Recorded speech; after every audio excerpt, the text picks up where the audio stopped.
بسم الله الرحمن الرحيم الحمد لله رب العالمين والصلاة والسلام على رسوله الأمين وعلى آله وصحبه أجمعين. Toutes les louanges appartiennent à Allah, c'est l'unique. J'atteste qu'il n'est nulle divinité digne d'être adorée qu'Allah. J'atteste que le prophète Muhammad salawatu rabbi wa salamuhu alayhi est son messager. Donc, alhamdulillah, très chers frères et sœurs, ravi d'être présent parmi vous en cette journée bénite, alhamdulillah, et nous louons Allah tabaraka wa ta'ala qui nous a permis d'être là, vivants, d'avoir entamé les 2 premières décades du Ramadan et de nous avoir permis d'être encore vivants durant la dernière. Alhamdulillah, et on demande à Allah tabaraka wa ta'ala qui nous accorde la récompense de Laylat al-Qadr, la récompense de la nuit du destin. Alhamdulillah, donc je me présente, votre frère en Allah al-Arabi, al-Khattab, Abu Hayyan, donc imam à Strasbourg, intervenant sur Jannah TV. Alhamdulillah, donc aujourd'hui je vais vous parler, bihawlillahi ta'ala, d'un très très bon sujet, un titre qui est assez pertinent. C'est vrai que lorsqu'on l'écoute, il paraît un petit peu farfelu, si je peux dire ça comme ça, ou un peu bizarre. Alors le titre c'est un Coran qui marchait, ou un Coran qui marche. On fait référence à quoi ici? Alors écoutez ce hadith, dans un hadith authentique, lorsqu'on interrogea Aïcha radiyallahu anha, qu'Allah tabaraka wa ta'ala soit satisfait d'elle, au sujet du comportement du prophète Muhammad sallallahu rabbi wa salamuhu alayhi, qu'est-ce qu'elle disait? Elle rétorqua au questionneur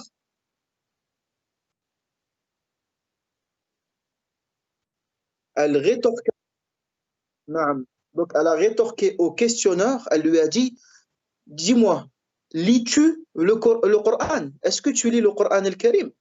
Il répondit, bien sûr que si. Elle dit alors, le comportement du prophète Muhammad sallallahu alayhi wa sallam, c'était le Coran. Elle veut dire par là que le prophète Muhammad sallallahu wa sallamuhu alayhi puisait tout son comportement du noble Coran.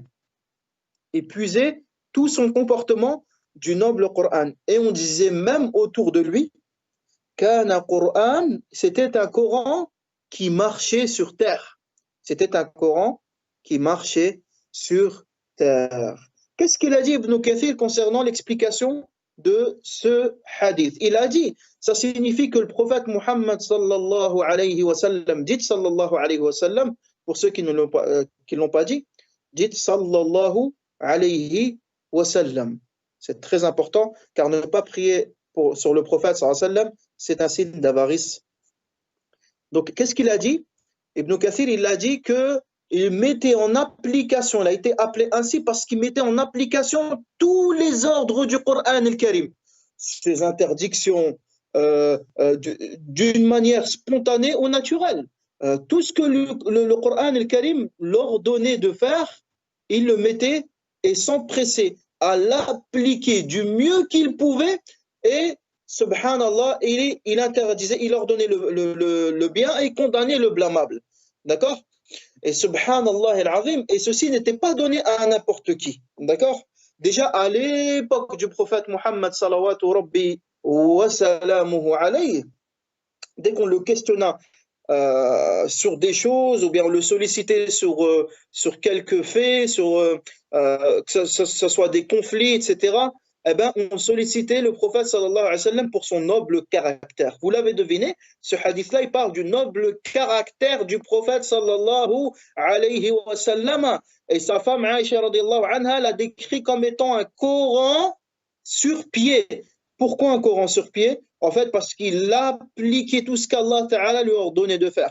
En fait, tu n'avais même pas besoin d'ouvrir le Coran et lire, tu regardais juste le comportement du prophète Muhammad sallallahu alayhi wa sallam, tu savais que c'était halal ou haram.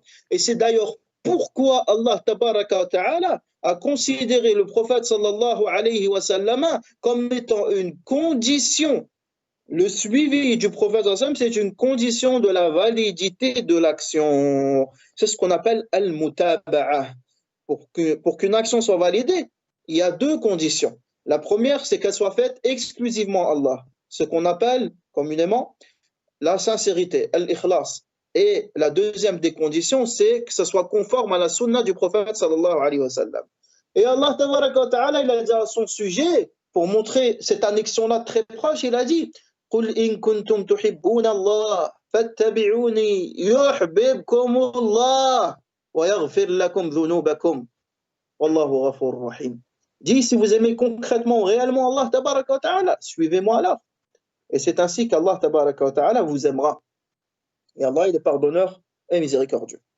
Ici, subhanallah, on apprend en fait que le prophète était un Coran qui marchait. Naam, lorsque tu avais besoin de quelque chose, des fois, il y avait des compagnons qui ne posaient pas des questions, ils regardaient juste son comportement. Et ça, c'est même devenu un fondement dans les preuves d'argumentation des fondements de la jurisprudence islamique, usul al-fiqh. Par exemple, on a ce qu'on appelle sukut al-Nabi sallallahu alayhi wa sallam, le fait que le prophète sallallahu alayhi wa sallam s'abstient de parler face à une chose, c'est un hukm, on en déduit un jugement, subhanallah al-azim. Pourquoi? Parce que le prophète sallam c'était le plus savant de la parole d'Allah tabaraka wa ta'ala. Alors, il faut savoir c'est qui l'a subhanallah, comment dire, qui l'a décrit ainsi, c'est sa femme Aïcha radiyallahu anha. C'est sa femme Aïcha radiyallahu anha. Donc c'est la personne qui vivait le plus avec le prophète sallallahu alayhi wa sallam. Et je tiens à rappeler le petit athar qui nous est rapporté par Omar ibn Khattab, comment reconnaître ou comment subhanallah prétendre connaître une personne. Maintenant quelqu'un te dit ah bah cette personne je la connais. Comment tu fais pour la connaître? C'est pas possible. Omar radiyallahu anhu il a dit tu la connais sous des conditions et parmi celles-ci il faut que tu aies voyagé avec elle. Par exemple, tu es voyagé avec elle, ou tu es commercé avec elle, ou que tu es dormi avec elle. Tout cela rentre dans les conditions pour connaître une personne. Pourquoi? Parce que quand tu commerces avec une personne, tu sais qu'est-ce qu'elle vaut. Est-ce qu'elle va t'arnaquer? Est-ce qu'elle sera loyale? Est-ce qu'elle peut laisser passer des choses en étant sage et patienter face à ton mauvais comportement ou autre? C'est que comme ça que tu comprendras ou tu connaîtras une personne. Pareil, quand tu voyages avec une personne, à l'époque, les voyages, c'était pas facile. Celui qui montait sur le cheval, ou qui prenait son chameau et partait au désert, il avait, subhanallah, la probabilité de chance pour qu'il revienne, elle n'était pas trop grande. Elle n'était pas très élevée.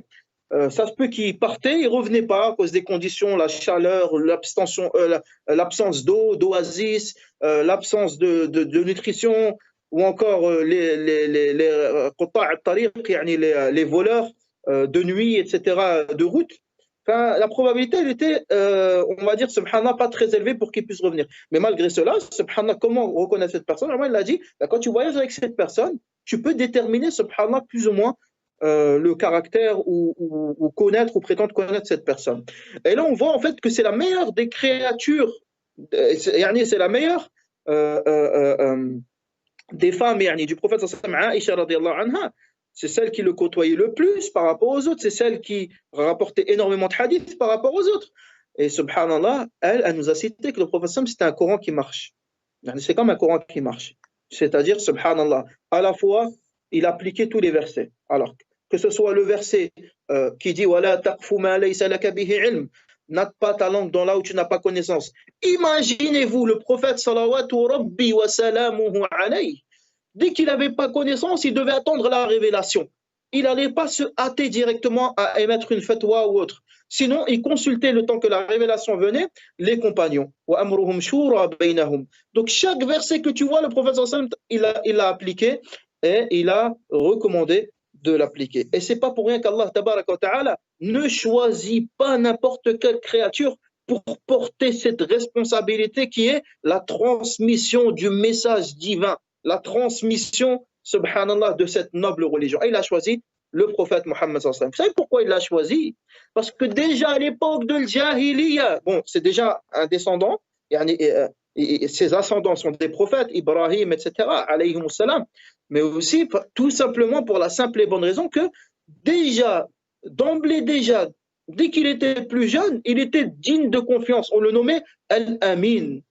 Et le Coran, il a encore plus embelli son comportement. C'est pourquoi Allah Ta'ala, il a dit « Tu jouis certes des meilleures mœurs. » Les mœurs, c'est les comportements intérieurs.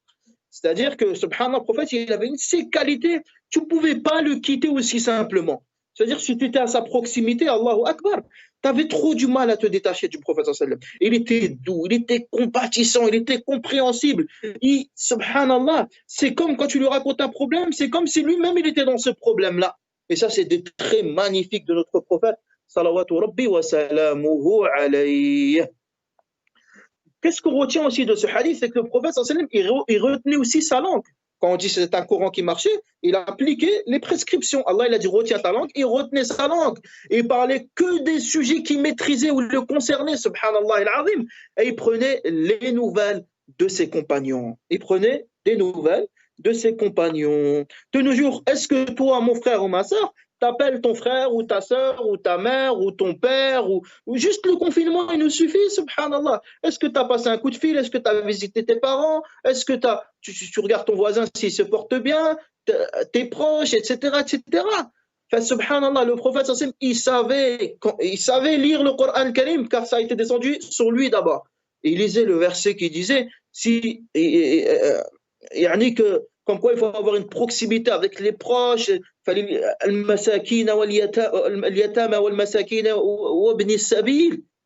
ces catégories-là, le prophète il respectait. Subhanallah al-azim. Et lorsqu'il les réconciliait, il ne les poussait pas à la dispute. Subhanallah al-azim. Par rapport aux compagnons, lorsqu'il les réconciliait, il ne les poussait pas à la dispute. Il savait arranger leurs soucis, leurs conflits, etc. C'est-à-dire, il ne se levait ni s'asseyait qu'après avoir évoqué Allah tabaraka wa ta'ala. Et ça, c'est en référence du verset où Allah ta'ala a dit وَاذْكُرْ رَبَّكَ كَثِيرًا وَسَبِّحْ بِالْعَشِيِّ وَالْإِبْكَارِ. Et d'autres versets où Allah tabaraka wa ta'ala a dit يَا أَيُّهَا الَّذِينَ آمَنُوا اذْكُرُوا اللَّهَ ذِكْرًا كَثِيرًا وَسَبِّحُوهُ بُكْرَةً وَأَصِيلًا. Subhanallah. Le prophète sallallahu alayhi wa sallam, il était comme cela avec les compagnons, il était comme cela avec Allah tabaraka wa ta'ala. Tant dans le plan social, il est attaché, que dans le plan spirituel. Donc, dans les deux, le prophète sallallahu alayhi wa sallam, il était attaché. C'est-à-dire, pourquoi il méritait le titre que c'était un Coran qui marchait. C'est-à-dire, subhanallah, c'est Suratul Ahzab, c'est Suratul Baqarah, c'est Suratul Anfal, c'est Suratul Tawbah qui marche, c'est Surat Ali Imran, c'est Suratul Nisa, c'est le Mufassalat, c'est Suratul Ikhlas qui marchait sur terre. Subhanallah. Alhamdulillah, le prophète sallam, il essayait tout le temps d'être le meilleur. Pas pour plaire aux gens, mais pour plaire à son Seigneur, en vertu de ce qu'Allah tabaraka wa ta'ala lui a ordonné ou recommandé de faire. Et lorsqu'il finissait, par exemple, quelques traits mémorials du prophète sallallahu alayhi wa sallam, lorsqu'il finissait de parler avec un groupe de personnes, qu'est-ce qu'il faisait? Il restait assis jusqu'à ce que tous les autres groupes se soient entretenus avec lui. Allahu Akbar. Je répète, le prophète sallallahu alayhi wa sallam, lorsqu'il était dans un groupe, il restait assis jusqu'à ce que tous les autres groupes s'entretenaient avec ou se sont entretenus avec lui. Et il donnait à chaque personne une part de son temps. Une part de son temps, de telle manière que chaque personne, il pensait qu'elle fut la meilleure accueillie. Chaque personne disait, ah, moi, le prophète, il m'a accueilli, Allahu Akbar. Tu t'imagines, subhanallah al-azim, comment il était. Et c'est ça un petit peu l'objectif du Coran al-Karim. C'est pas que de l'apprendre et de le mettre aux oubliettes. C'est pas que de l'apprendre, apprendre sa règle de récitation et délaisser ses ahkam, ses fondements, ses règles juridiques, etc. C'est pas que l'apprendre ou acheter un Coran et le laisser dans une armoire, dans une étagère recouverte de poussière. Limite, il y a une araignée qui dit ne touche pas. Subhanallah. Le Coran aujourd'hui, dans nos maisons, c'est devenu comme la grotte de Hira. Même si le hadith il est taïf avec les araignées et les pigeons, lorsqu'ils ont protégé le prophète sallallahu alayhi wa sallam. De nos jours, le Coran, il y a de la poussière, carrément, tu souffles. Pourquoi? Parce que les gens, ils ne prennent plus le temps de lire le Coran al-Karim. Comment tu veux connaître les traits du prophète sallallahu alayhi wa sallam si tu ne lis pas le Coran al-Karim? Et si tu lis le Coran al-Karim, alhamdulillahi rabbil alamin, tu vas tout recalquer sur le comportement du prophète sallallahu alayhi. Et là, tu vas dire, ah ben le prophète il était comme ça, ah ben il était comme ça, waouh, quel homme. Et des fois, il y a même des gens, ils ont des ambiguïtés sur leur propre prophète. Ils se disent, oui, mais c'est le prophète, il s'est marié avec Aïcha, elle était jeune, etc., etc., etc. Mais subhanallah, lis le Coran, tu vas voir c'est quoi, subhanallah, le comportement du prophète sallallahu alayhi wa sallam. Et il n'y a pas un ordre, une injonction, il n'y a pas une interdiction ou autre, sans que le prophète sallam faisait attention. Soit si c'était quelque chose de permis, eh ben, il le faisait. S'il avait un doute, il s'abstenait. S'il y avait le choix entre deux choses, facile ou difficile, il choisissait la chose la plus facile. S'il avait le choix, ou s'il entendait que la chose, elle était pas bonne ou interdite ou mauvaise pour la foi, il l'a délaissé tout simplement. De nos jours, tu as des gens qui te posent des questions et ils te disent ouais mais j'ai entendu que riba c'est halal, etc. Certains ulama ils ont dit ceci ou cela, mais lui-même il est dans le doute, il cherche des fatwas à gauche et à droite pour assouvir ses passions. Est-ce que le prophète sallam il était comme cela? Da'ma yaribuka ila ma la yaribuk, jette ce qui est dans le doute dans ce qui ne l'est pas. Le prophète sallam il était comme ça faisait partie de son comportement avec toutes les personnes. Un jour, une dame, elle l'a pris comme ça par le manche, subhanallah, elle lui a dit, Ya Rasulallah, j'ai besoin que tu me conseilles. Et subhanallah, al-azim, il s'est assis publiquement sur un espace public. Elle lui a dit, je t'en prie, pose tes questions, subhanallah.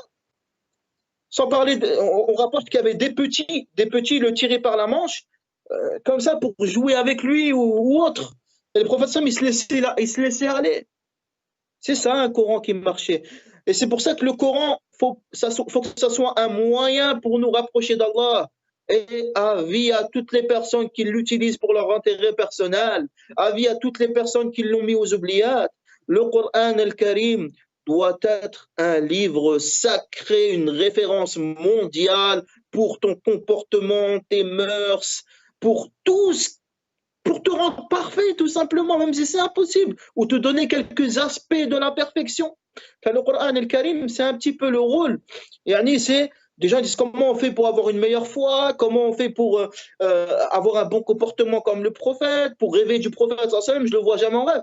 Mais lis le Coran, médite le Coran, applique ce que tu sais du Coran, demande aux gens de science quand tu ne sais pas. Maintenant, tu as accès à tout, tu as des tafsirs, tu as des bibliothèques en ligne. Lis et tu vas comprendre ce qu'Allah tabaraka wa ta'ala aura réservé. Et wallah, que celui qui n'a pas encore goûté aux délices, aux saveurs de cette noble récitation, de ces nobles lettres qui pénètrent la langue et qui, de ce fait, la langue ne cesse de se remuer sans lasser. Subhanallah, il n'a rien goûté, même s'il prétend avoir goûté aux meilleures choses de ce bas monde-là. Al-Qur'an al-Karim, le prophète sallallahu alayhi wa sallam, était un Coran qui marchait. Alhamdulillah, et en profitant de ces 10 dernières nuits, en ce qui concerne le hadith, comme on sait que le prophète sallallahu alayhi wa sallam, c'était un Coran qui marchait. Alors imaginez-vous si le Coran il a été révélé pendant Ramadan, le Coran il a été révélé pendant Ramadan. Quand exactement? Il a été révélé pendant Laylatul Qadr. Comment ça s'est passé? Tout simplement, on a deux zones. On a la zone céleste et la zone terrestre. On a la zone céleste et la zone terrestre. Le Coran dans son intégralité, il a été descendu dans un premier temps dans la zone céleste, d'un point A à un point B, d'accord? De ce qu'on appelle de Al-Lawh al-Mahfouz jusqu'à Baytul Izza, c'est le premier ciel, d'accord? Tout le Coran dans son intégralité, la nuit du destin a été descendu au premier ciel. C'est ça qu'Allah Ta'ala dit dans Surat Al-Qadr.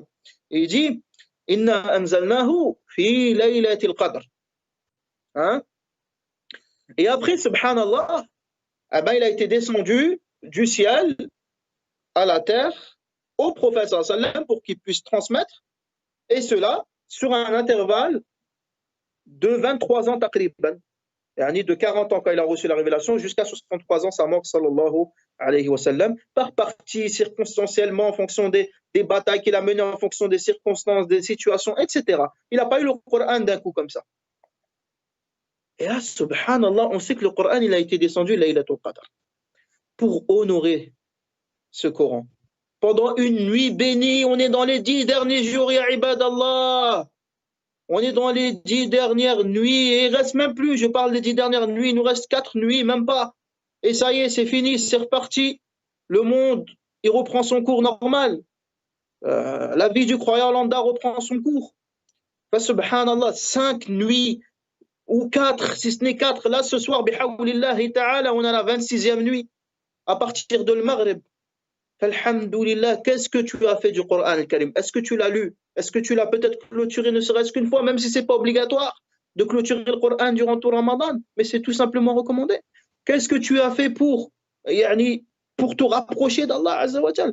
Pour qu'après le Ramadan, tu appelles un imam, tu dis je me sens pas bien. Pourquoi? Mais tu n'as même pas lu le Coran, tu n'as rien fait pour. Et là, tu rentres dans le hadith où le prophète sallallahu alayhi wa sallam, il dit, subhanallah, c'est quel hadith où le prophète sallallahu alayhi wa sallam, il dit quoi? Il dit, lorsqu'il était sur le mimbar et que Jibril il est venu, et quand il a parlé de Ramadan, il a dit que périsse ou que soit perdu celui à qui le Ramadan lui est parvenu. Il n'a rien fait pour se faire pardonner ou pour accomplir le maximum de bonnes œuvres. C'est-à-dire, en fait, on lui a tout servi, plateau sur table, fourchette, couteau, set de table, etc. Mais il n'a pas voulu manger. Subhanallah. Allah, il t'offre un cadeau pendant Ramadan. Qu'est-ce que tu as fait du Coran al-Karim? Wallah, je connais des gens qui clôturent le Coran 2 fois par jour. Je connais des gens qui clôturent le Coran 1 fois par jour. Je connais des gens qui, subhanallah al-azim, ils ont un amour pour le Coran. Chaque fois que tu leur parles, tu restes 2 minutes avec eux, t'envoies n'importe quelle discussion, il faut qu'au bout d'un moment, ils te lâchent un verset ou deux. Ils le récitent. Parce qu'il est trop attaché au Coran. La même histoire, chez les salaf salih, ils rapportent qu'il y avait une dame à l'époque, une dame, qui, subhanallah, elle souffrait de cécité, c'est-à-dire qu'elle ne pouvait pas, d'allocution, elle ne pouvait pas dire un traître mot. Par contre, elle répondait aux gens. Comment elle faisait pour répondre aux gens? Subhanallah, elle leur répondait avec des versets. Par exemple, quelqu'un disait salam alaykum à elle disait qala salam. Elle disait, parce que qala salam, il est dans le Coran. Elle répondait en fonction des questions qu'elle posait. Tout de suite, elle filtrait, elle ramenait un verset par rapport à la réponse, comme si c'était des énigmes. Subhanallah al-Ali al-Kabir. On l'appelait la femme Coran carrément.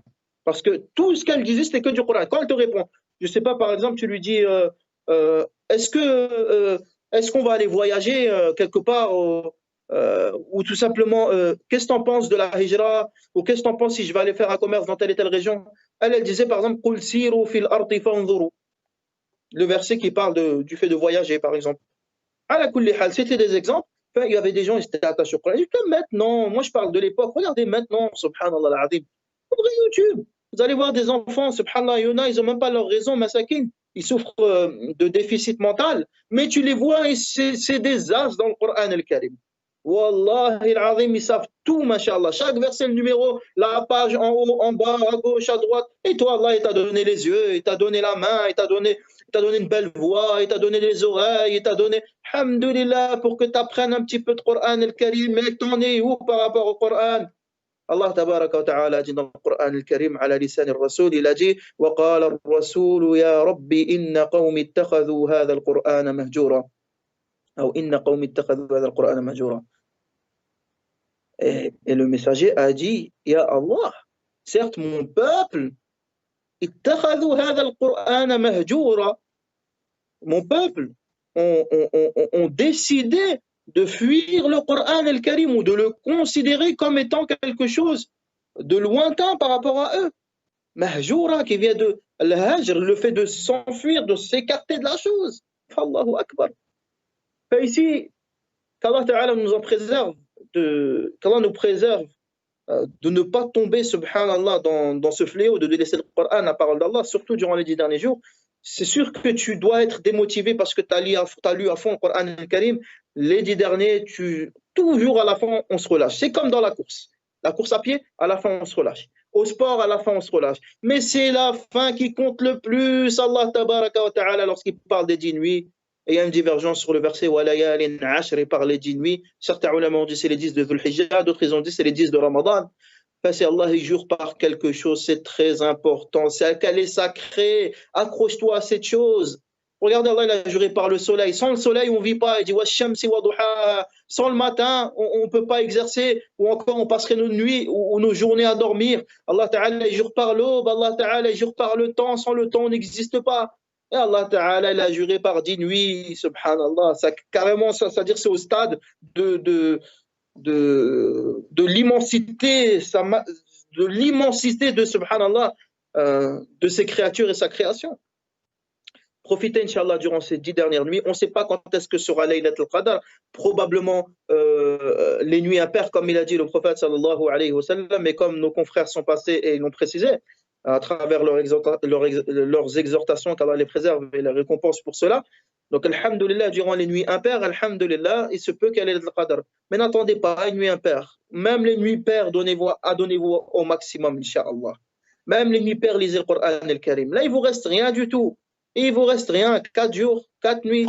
Profitez au maximum. Wallah, si vous pouvez lire le Coran, ne vous arrêtez pas. Et je dis surtout aux sœurs qui sont indisposées, parce que la plupart posent la question. On peut pas. Est-ce qu'on a le droit de lire le Coran? Qu'est-ce qu'il est recommandé de faire? Lis le Coran, même si tu es indisposé, mais ne le touche pas. Tu peux le prendre sur le téléphone, mathalan, ou sur le PC, ou sur, etc.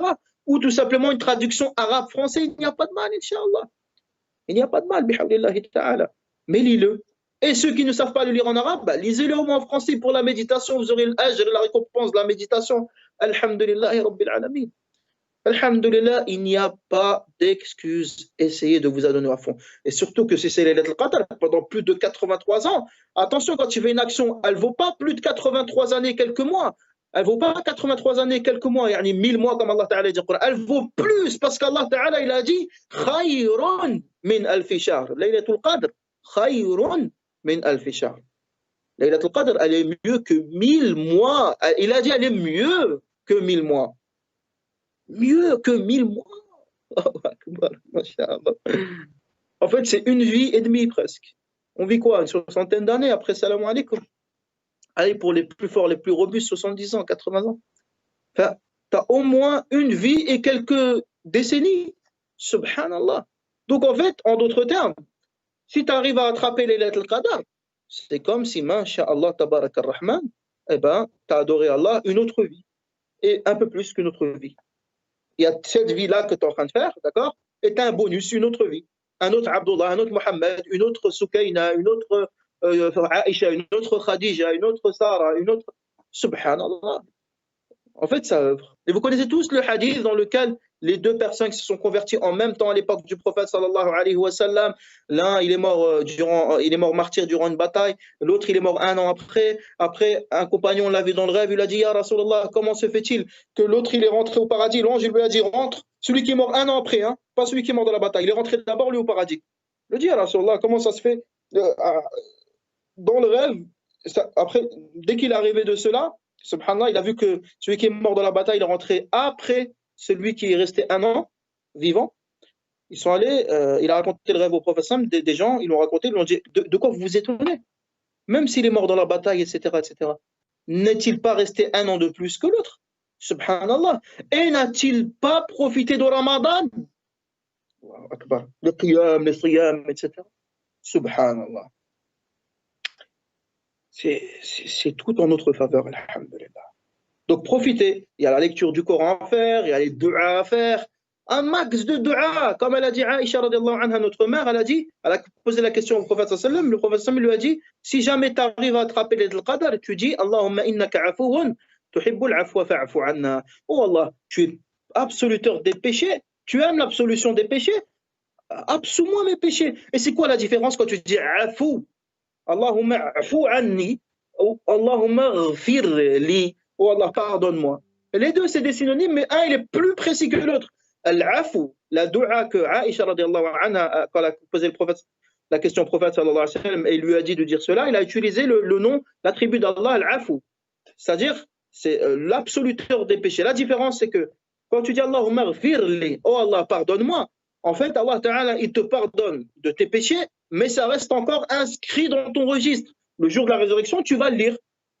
Tu vois, mais il sera inscrit sur ton registre, mais il ne sera pas effacé. Mais Allah, il t'a pardonné. Donc, tu vas rendre des comptes. Allah, il va dire, bah, tu vois ce péché, pourquoi tu l'as fait? Tu vas parler avec Allah, etc., etc. Mais Allah Ta'ala va dire, je t'ai pardonné, mais pourquoi, etc., etc. Mais quand tu dis, ya Allah, u'fu anni, Allahumma innaka afuun, tuhibbul afwa fa'fu anna, avec l'attribut l'afu, en fait, là, Allah Ta'ala te pardonne. En plus qu'il te pardonne le péché, il te l'efface. Ni vu ni connu. Yom al-Qiyamah, tu ne rendras même pas de compte là-dessus. Alors profite avec cette dua. Ya Allah, innaka afouwan, tuhibbul afwa, fa'afu anna. Ou fa'afu anni, si on parle de moi-même. Parle au pluriel, Inch'Allah. Fa'afu anna. Aussi, dua, qira'a du Coran, tilawa, yani la lecture, et les sadaqas. Et les sadaqas. Et là, il n'y a pas d'excuse. Combien de mosquées, combien de centres, combien de.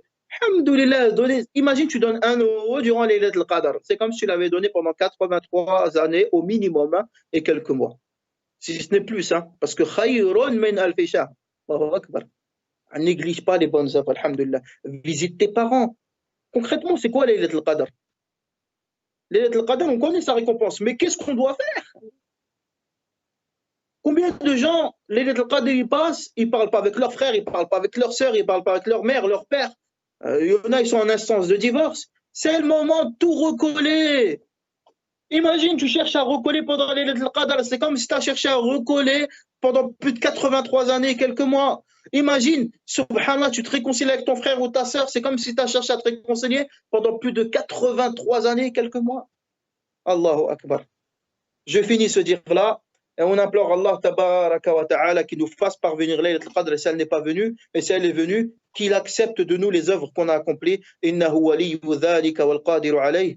Je ne prends pas plus de votre temps. Je vous dis Assalamu alaykum wa rahmatullahi wa barakatuhu. Subhanakallahumma wa bihamdik. Nashhadu an la ilaha illa anta nastaghfiruka wa natubu ilayk.